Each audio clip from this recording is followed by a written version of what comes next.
Forsaken by his Father, June 11th, from a devotional entitled God's Amazing Grace by Ellen G. White. My God, why hast thou forsaken me? Matthew 27, verse 46. He, Jesus, was betrayed by a kiss into the hands of his enemies, and hurried to the judgment hall of an earthly court.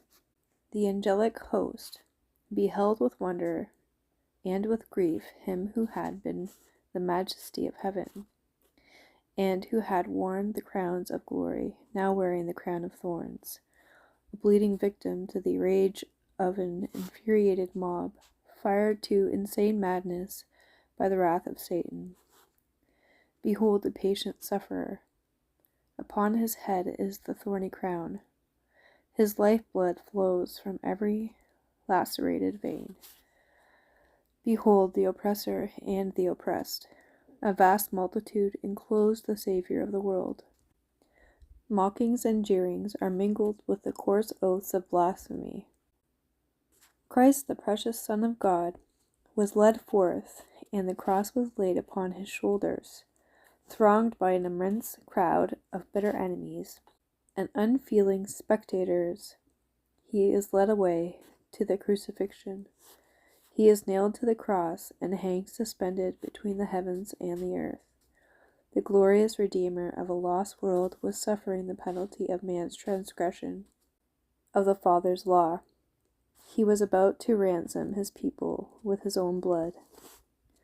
Oh, was there ever suffering and sorrow like that had endured by the dying Saviour? It was the sense of his Father's displeasure which made his cup so bitter. It was not bodily suffering which so quickly ended the life of Christ upon the cross.